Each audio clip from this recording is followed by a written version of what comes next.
Bonjour les pirates, j'espère que vous allez bien. Ben, moi ça va, aujourd'hui on va parler de repas, on va parler de blessures de l'enfance, on va parler de tendre la joue, on va se régaler. À la fin de cette vidéo, évidemment, je vous ferai un mini coaching à partir des commentaires que vous me mettez sous ces vidéos. Et vous savez qu'à partir d'aujourd'hui, il y a une nouveauté.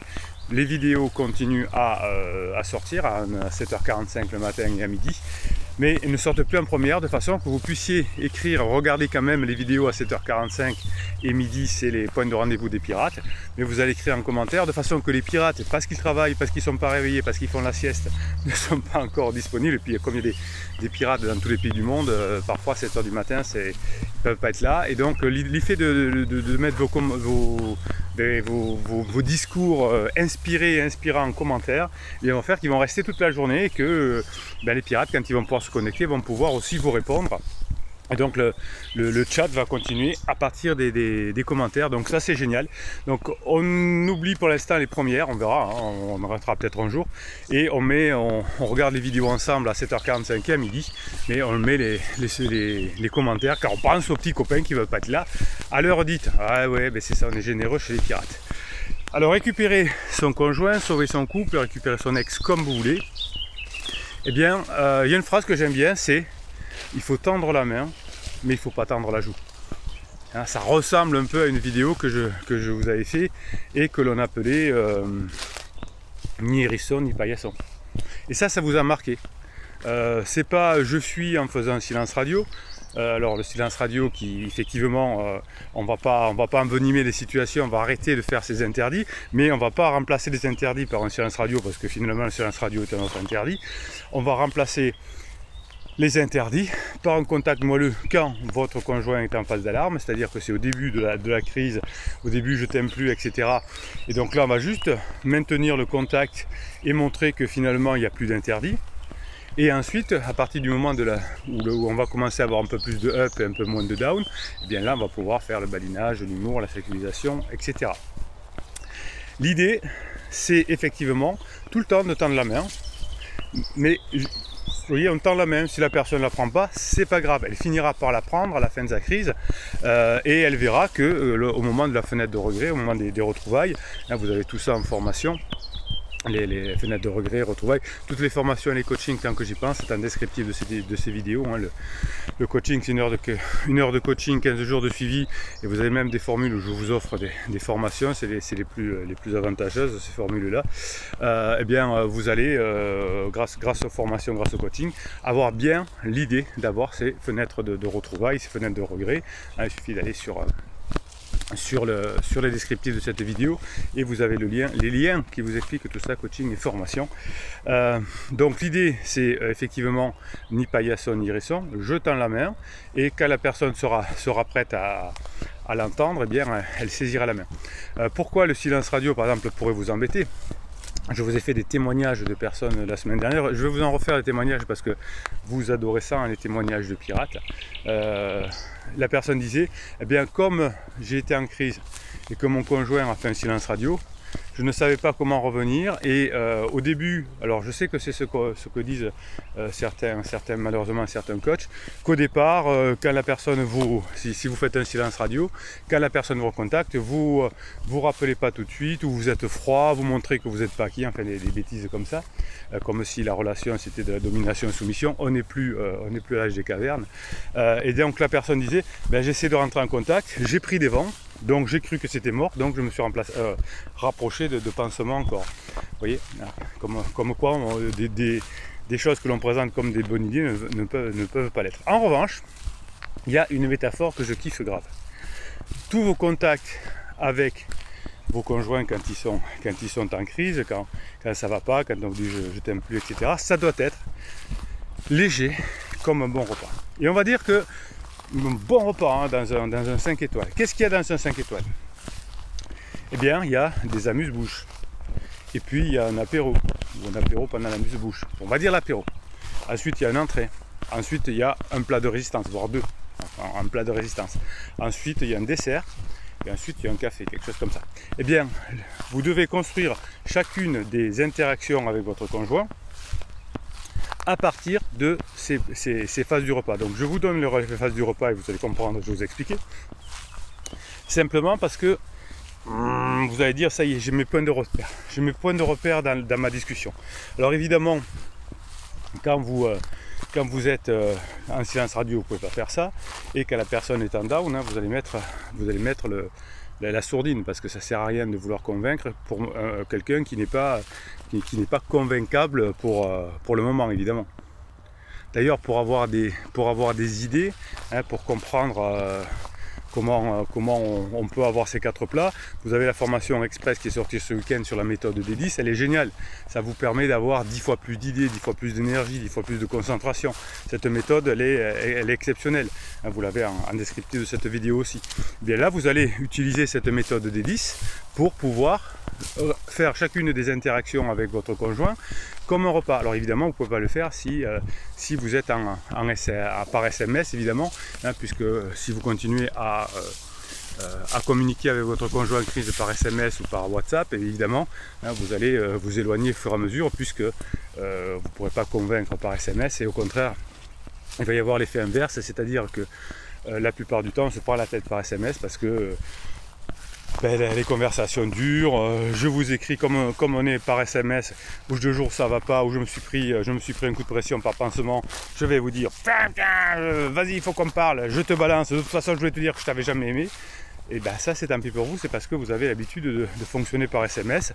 S'il faut vous appeler ou s'il faut vous voir pour parler, eh bien déjà ça prendra un certain temps, et donc la personne ne sera plus dans l'instantanéité de vous balancer un scud, parce qu'il faudra que vous soyez disponible. Et puis si vous voyez que la personne vous appelle et qu'elle n'est pas de bonne humeur, ben vous rappellerez plus tard, entre guillemets, vous direz je un sanglier sur le feu. Et si vous devez vous voir chaque fois que vous parlez, eh bien la personne va avoir le temps de cette fois dans la bouche, la langue. Donc ça c'est super important, évitez les SMS, et sinon vous ne pourrez pas faire l'effet repas. Alors qu'est-ce que c'est l'effet repas? Eh bien quand vous allez commencer à discuter avec votre conjoint, vous allez faire comme à l'apéro. À l'apéro, on se met en bouche, hein, et elle est mise en bouche. On y va doucement, on discute de tout et de rien, on fait un peu de badinage, on crée l'atmosphère. L'apéro, ça sert à créer l'atmosphère. Vous savez d'où ça vient le terme apéritif? C'est à l'époque où on voyageait beaucoup en diligence, il y a quelques semaines, hein, on ne le fait plus maintenant. Bien, on était, en sortant de la diligence, on était un peu secoué, hein, par définition, les chemins n'étaient pas très carrossables. Et donc quand on s'arrêtait en relais pour déjeuner, eh bien, on prenait un apéritif, un alcool, pour faire passer les nausées, tout ça, pour pouvoir manger. Parce qu'on avait été tellement secoué, un peu comme dans ces vieilles voitures, vous savez, où on était malade quand il y a quelques années. Aujourd'hui ça va beaucoup mieux, mais comme la route n'était pas terrible et les amortisseurs non plus, on était malade en voiture. Ben là c'était pareil, donc on prenait un apéritif. Donc l'apéritif est fait pour dissiper les malaises, dissiper la tension, dissiper le mal au ventre qu'on peut avoir. Donc je vais voir mon conjoint aujourd'hui. Je sais que la dernière fois c'était bien passé, puis je suis en crise, donc je suis un peu tendu, vous et lui, et vous et elle. Et donc effectivement, vous allez d'abord mettre en place cette détente. Ok, vous allez ensuite prendre l'entrée. L'entrée c'est quelque chose qui est agréable, mais qui prépare les choses. Donc on discute de façon agréable, on parle un peu de tout, de rien, on va un peu sur le sujet, mais pas tout à fait, on se régale, on plaisante, etc. Et ensuite on va attaquer le plat de résistance, c'est-à-dire éventuellement le sujet le plus important, le plus épineux que vous avez à évoquer, hein. Des fois c'est pas très épineux, mais le gros sujet, hein, et entre l'entrée et le plat de résistance, il peut y avoir, hein, des moments où je vais souffler, on boit un verre d'eau, on boit un verre de vin. Vous voyez, on peut entre deux sujets, entre la préparation et le vrai sujet, hein, on peut raconter une blague, on peut raconter de la détente, on peut se rafraîchir. Vous voyez, on peut faire tout ça. Une fois qu'on a abordé le gros sujet, et bien là aussi on va se détendre un petit peu. On va reprendre un verre d'eau, un verre de vin ou ce que vous voulez. Et ensuite, qu'est-ce qu'on va faire? Eh bien, on va attaquer le dessert. Le dessert, c'est quoi? Le dessert, c'est une douceur. C'est une douceur comme les paysages, hein, le matin. Ça c'est mon apéro, hein. Je vais faire un coaching dans quelques minutes. Oui, même le week-end, oui, même. Oui. C'est comme ça. Regarde. On se régale. Et donc vous allez attaquer la douceur.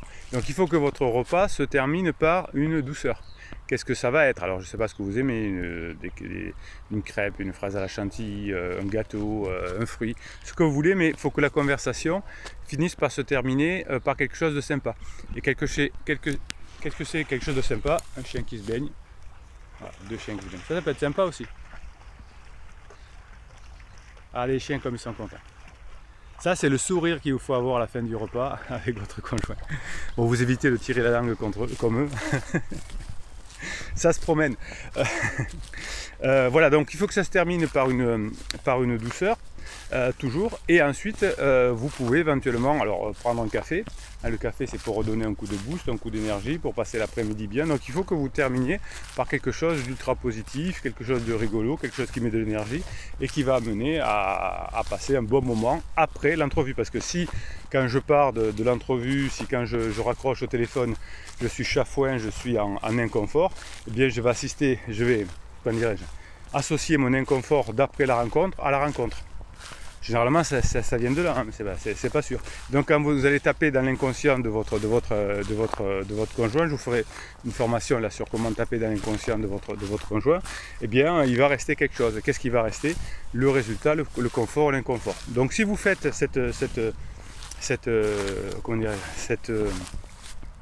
ce repas, hein, l'apéro, l'entrée, le plat de résistance, le dessert, le café, eh bien, généralement, si vous avez ce plan en tête, ça va beaucoup vous aider. Et repas après repas, comme ça, un repas virtuel ou repas réel d'ailleurs, hein, vous pouvez d'ailleurs, si vous invitez votre conjoint au restaurant, vous servir des plats pour avoir cette idée. Hein. Pendant l'apéro, vous mettez de bonne ambiance. Pendant l'entrée, vous abordez le sujet. Pendant le plat de résistance, vous avez le plat de résistance. Et pendant le dessert, vous, tranquillou. Et pendant le café, vous remettez un coup de boost. Vous voyez que c'est possible. Alors tout ça, ça va vous demander évidemment de travailler sur vos blessures de l'enfance, qui sont la trahison, l'abandon, l'humiliation, le rejet et l'injustice. Ben, tout ça, votre conjoint l'a beaucoup pendant sa crise. Et donc, qu'est-ce que vous allez faire vous? Grâce à cette donnée du repas, là, vous allez pouvoir facilement tendre la main et pas tendre la joue. Voilà, bah écoutez, moi je suis super content de cette métaphore. J'espère qu'elle va vous... Bruno, il a la grosse tête. Il est fou ce garçon. Il me saoule ce Bruno, ce capitaine pirate. Donc les pirates, qu'est-ce que vous faites justement, puisqu'on parle de capitaine pirate? Eh bien tout simplement, vous m'envoyez des mèmes la journée, je vous les mets sur votre canal Telegram. Sur Telegram, c'est votre canal. Vous allez sur Telegram, vous tapez canal Bruno Marchal et vous avez des mèmes, vous avez des vidéos, vous avez des audios, vous avez des fichiers, des chansons que vous m'envoyez, vous les pirates, et que je vous mets à disposition. Il suffit d'aller là, vous pouvez lire et même commenter les remarques des pirates. Et il y a toujours le jeu des deux kiffs, hein, si vous voulez. Vous pouvez mettre, vous allez sur eFace, vous tapez vidéo pirate et vous mettez votre visage à la place des pirates et vous me l'envoyez en mettant quel pseudo je mets. Je le mets aussi sur Telegram. Voilà, c'est ça la team, c'est ça la famille. On se régale. Alors je vais vous lire des commentaires et en faire un mini coaching juste après quelques mèmes. Et oui, le moment où je fais les mini coaching, vous adorez parce que je parle des pirates pour les pirates. Si tu souffres aujourd'hui, c'est que ton destin te prépare quelque chose de bien plus merveilleux demain. Ne renonce jamais. Oui, si vous faites les formations, si vous faites les coachings, si vous participez à la team pirate, eh bien oui, vous allez devenir la meilleure version de vous-même. Effectivement, vous allez avoir des choses qui vont se présenter demain. On ne sait pas encore quoi, mais ce sera bien meilleur qu'avant puisque vous serez la meilleure version de vous-même. Donc ça, c'est sûr. Si vous renoncez en cours, eh bien, si le travail n'est pas encore fait, vous risquez de tout perdre. Par exemple, si j'ai renoncé, je voulais aller passer un week-end, je sais pas, à Perpignan, et arriver à Sals, c'est-à-dire quelques kilomètres de Perpignan, je renonce. Parce que je ne savais peut-être pas que Perpignan était à quelques minutes. Je ne sais rien. Je renonce et je repars. J'aurais tout perdu. Et je serais encore plus fatigué parce que j'aurais fait un aller-retour pour rien. Donc je renonce pas, je vais à Perpignan, je vais à Perpignan. J'ai mon GPS. Ce GPS, c'est les conseils des pirates, c'est les formations, c'est les coachings, c'est tout ça. Et je vais jusqu'au bout. Bah oui, c'est ça être un pirate. Ça prend 1 minute pour remarquer quelqu'un, 1 heure pour l'apprécier, 1 journée pour l'aimer, 1 vie pour l'oublier. Ça, c'est très vrai. Bravo les pirates. La personne qui a passé 5 ans, 10 ans, 15 ans, 20 ans avec vous, elle ne peut pas vous oublier. Le désamour n'existe pas. Le désamour, c'est au moment de la... Comment on appelle ça? De la lune de miel. À la fin de la lune de miel, on s'aperçoit que l'autre est comme il est, puisque pendant la lune de miel, vous savez, l'ère du discernement est éteinte, hein, c'est pour pouvoir faire des enfants. Et donc à la fin de la lune de miel, on peut s'apercevoir que la personne qu'on a idolâtrée, on l'aime plus, parce qu'on la voit réellement. Mais quand on a passé 5 ans, 10 ans, 15 ans, 20 ans, c'est pas des questions de lune de miel. Donc on n'oublie jamais la personne. Il n'y a pas de désamour possible. Il n'y a que du désamour possible dans la lune de miel. Il faut être précis, les coachs, les psys, etc. Il faut expliquer aux pirates concrètement. Tout le monde n'a pas la chance d'être un pirate. Mais chaque fois que vous m'allez mettre des pouces en l'air et des commentaires, ben YouTube va vous kiffer. Et YouTube, il va développer votre team. Il va développer votre famille. Parce qu'il va dire, ouais, cette famille, elle est très bien. Donc je vais la proposer à d'autres pirates. Et vous allez être des pirates de plus en plus forts. C'est pas beau ça? Donc on ne peut pas vous oublier quand vous avez passé 5 ans, 10 ans, 15 ans, 20 ans ensemble.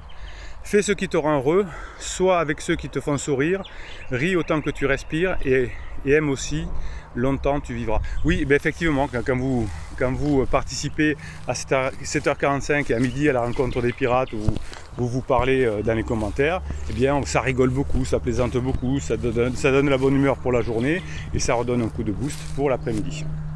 Le bonheur, c'est la somme de tous les petits plaisirs sur le long terme, et oui, et les malheurs aussi, hein. Et un couple qui est heureux, c'est beaucoup de petites choses sur le long terme. Et un couple qui se sépare, c'est parce qu'il y a eu beaucoup de frustration. Voilà. Donc si vous en renversez la tendance, vous remplacez les frustrations par les bons moments, vous tendez la main mais vous ne tendez pas la joue, vous me mettez les 4 étapes du repas et ça va bien se passer. Allez, je vous tire quelques commentaires au sort. Je les découvre en même temps que vous parce que je suis un homme de l'instantanéité et c'est ce que je kiffe faire. Ben, je vous fais des mini-coachings par rapport à ce que vous m'écrivez. Allez, un message de Marwan que je n'ai pas l'honneur de connaître, je pense. Bonjour, j'apprécie beaucoup votre chaîne. Ben, vous êtes dans une super team, hein, super famille. Mais tous ces conseils sont valables dans les deux sens. C'est-à-dire une femme qui souhaite récupérer son conjoint et vice-versa. Évidemment, hein, évidemment, l'être humain est le même. Alors, il y a des différences entre les hommes et les femmes. Les deux sont complémentaires. Il n'y en a pas un qui est mieux que l'autre, évidemment. Oui, le cerveau humain fonctionne à peu près de la même façon. Et vous, effectivement, alors par exemple, oui, les hommes préfèrent qu'on leur dise qu'ils sont performants et qu'on leur fasse confiance. Et les femmes préfèrent plus qu'on leur donne de l'attention et de la compréhension. Oui, il y a des choses comme ça. Les hommes on aime bien les compliments chaque fois qu'on a fait quelque chose. Les femmes aiment plutôt qu'on s'occupe d'elles régulièrement. Voilà, c'est un peu différent. Mais les principes sont les mêmes, hein. Il y a autant de pirates qui reviennent ensemble quand ils sont des hommes que des pirates. Il y a des rumeurs qui disent que les femmes ne reviennent jamais. Vous avez plein de commentaires sur cette chaîne, dans cette team, dans cette famille qui vous montrent le contraire. Les hommes reviennent toujours. Ben non, pas toujours. Si on fait trop d'interdits, si on fait trop de silence radio, les personnes ne vont pas revenir. Voilà. Donc pour les gamins, oui, hein, si je manipule quelqu'un qui a pendant la lune de miel et qui est un gamin, ça va. Ça pourrait marcher, pas long terme, hein, parce que ça répétera après. Mais votre conjoint, si vous avez vécu 5, 10, 15, 20 ans ensemble, il vous connaît par cœur. Donc quand vous allez vouloir le manipuler, ça ne marche pas. Mais quand vous allez montrer que vous avez changé, quand vous allez montrer que vous passez des bons mois ensemble, évidemment que ça va fonctionner. Ce sont des conseils pour les hommes et les femmes, demande encore Marwan. Oui, bien sûr. Patricia lui répond oui globalement, oui par exemple les interdits à éviter, Patricia a raison. L'alchimiste le kiffe dit pareillement, donc on est tous d'accord, hein. Les hommes et les femmes, il n'y a pas une compétition dans cette team, dans cette famille, il y a des hommes, il y a des femmes et les deux arrivent à récupérer leur conjoint. Qu'est-ce que j'ai encore à vous proposer? Celui-là je vous l'ai déjà fait, hop. Lionel le kiffe, celui-là je ne l'ai pas lu. J'ai adoré le tirage d'oreilles dans le mini coaching, je l'ai pris pour moi. Oui, je vous tire les oreilles, je ne suis pas un coach sympa, en tout cas je ne suis pas là pour vous faire prendre énormément de séances, je ne suis pas là pour vous voir toutes les semaines. J'ai fait un coaching cette semaine avec un pirate qui me disait que sa criseuse avait entamé une psychanalyse, c'était 2 séances par semaine, 200 balles par semaine pendant des mois. C'est... Comme disaient les ados, c'est abusé, hein. Non, nous on essaie, c'est pas la peine. Les formations, ça dure 2h30, vous pouvez les écouter autant de fois que vous voulez, une fois que vous les avez prises une fois. Et les coachings, vous avez une heure de coaching, vous avez 15 jours de suivi. Vous m'écrivez quand vous voulez. Bon, je ne suis pas sûr que le psychanalyste ou la psychanalyste de Madame Pirate, là, de Madame Criseuse, lui disait bah, si vous avez besoin, hein, dans la soirée, dans la journée, vous m'envoyez un WhatsApp et je vous répondrai. Non, je pense pas que le psychiatre, la psychanalyste, il soit là-dedans. Ben nous, oui, parce que nous, on est des pirates, nous, on est une famille, on est une team, et oui, après les coachings, il y a des suivis. Voilà. Et puis là, vous voyez que je réponds aussi à vos commentaires. Focus, l'équipe dit c'est bizarre au taf, j'ai beaucoup de down, mais bizarrement les gens sont beaucoup plus amicaux avec moi. Oui, mais bien sûr, parce qu'ils voient que vous êtes en train de changer. La dernière personne qui le voit généralement, hein, c'est votre conjoint en crise, mais on s'en fout parce qu'on est des pirates et qu'à la fin, c'est vous qui aurez le choix de récupérer votre conjoint ou de le mettre dehors parce que vous n'en pourrez plus. Au début, on a l'impression que c'est la personne en crise qui a tous les pouvoirs. À la fin, la personne en crise est tellement épuisée qu'elle n'a plus aucun pouvoir et que c'est vous qui décidez. Voilà, c'est comme ça, c'est les règles de la vie, c'est les règles des cycles de vie, et à condition bien sûr hein, de savoir gérer la crise de votre conjoint. La crise, c'est pas la fin du couple, c'est un point de passage que l'on doit savoir gérer, sinon on va galérer. Mais vous les pirates, vous savez, voilà, allez, on tend la main, on tend pas la joue, ça c'est important. Et chaque fois que vous avez un discours avec une interaction avec votre conjoint, qu'est-ce que vous allez me faire? Le repas, apéro, entrée, plat, dessert, café. Allez, go! On se retrouve à midi les pirates, on se retrouve à midi pour discuter ensemble. À midi, voilà. On se retrouve, c'est l'heure où on discute ensemble. Et puis si vous ne pouvez pas être là midi, vous prendrez les conversations en cours. Et c'est très bien aussi. Allez, je vous souhaite une belle journée, un bon dimanche. Je vous kiffe les pirates.